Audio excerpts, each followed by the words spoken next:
nothing to offer but its own appetite, and it is going to try to consume us all. We're at an historical juncture in which the fate of the world will turn on whether or not we rid ourselves of the rule of finance capital. You and I are being told by the corporate media that the financial meltdown that occurred 1 year ago was just a bump in the road to be followed by an upcycle and maybe then another down cycle in the usual capitalist roller coaster. It in fact was a catastrophe for finance capital. And if we don't recognize the nature of the catastrophe that has befallen big capital, Wall Street, the banksters, then we will be sucked into the whirlpool of social destruction along with Wall Street. If, however, we understand that Wall Street's crisis is our historic opportunity, then we can weather this storm and make a better world out of the wreckage that they have created. What happened last year? To put it simply, the financial capitalist class that we call by the shorthand name Wall Street destroyed its own institutions, and in doing so, put the entire world economy in grave danger.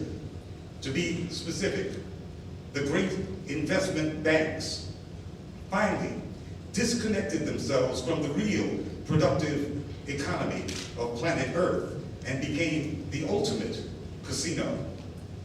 In search of ever-increasing profits, returns on their money, they created their own currency in the form of derivatives, which by the time of the crash last year were valued at something approaching $1,000 trillion.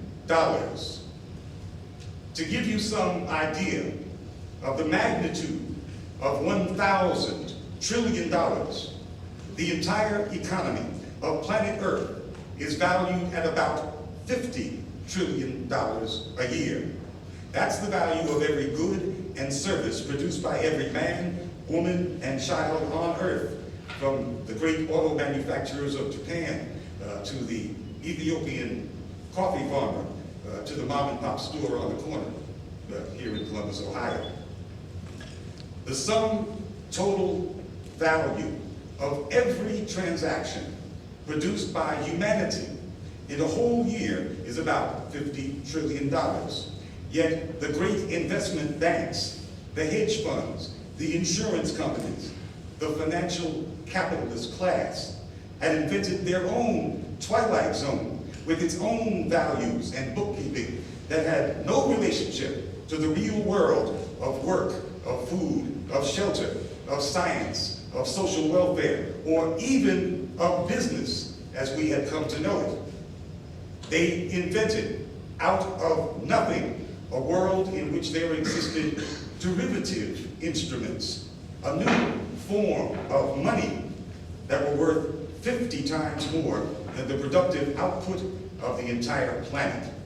And they were very happy to be living in this twilight zone of their own making, in which they manipulated money and invented new money that could only be spent among themselves in their Wall Street casinos. This was the world of every finance capitalist's dream, in which they produced nothing but recorded ever-increasing profits. On their books, they appeared to be richer than a whole city full of King Midases, and through their political power, their control of the militarized American state, they coerced the entire world economy to play by their made-up rules. They transformed every useful good into a commodity that was subject to their casino pricing. That meant oil and food increased in price, not because there was more of it or less of it, but because it was bought and sold in their casino, paid for with their phony casino money. Remember, the oil and food crisis of 2008 that were deliberately set in motion by these same casino players in the Wall Streets of the world. Food riots broke out in the most vulnerable countries. Oil prices skyrocketed and threatened to destroy even the most advanced capitalist economies, like the United States.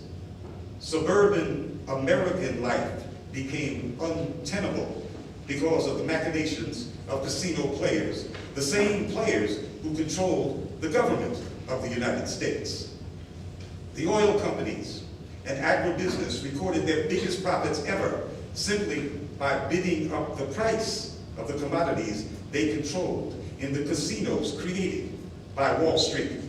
And every deal, every bet they made in the race to add more artificial value to the oil and food and other commodities that they had control over was hedged and protected by the phony money called derivatives, the casino chips they invented to make sure that they won while the rest of the world lost. But it wasn't as if there were no witnesses to the crime. The American corporate media today pretend that nobody saw the disaster coming, that every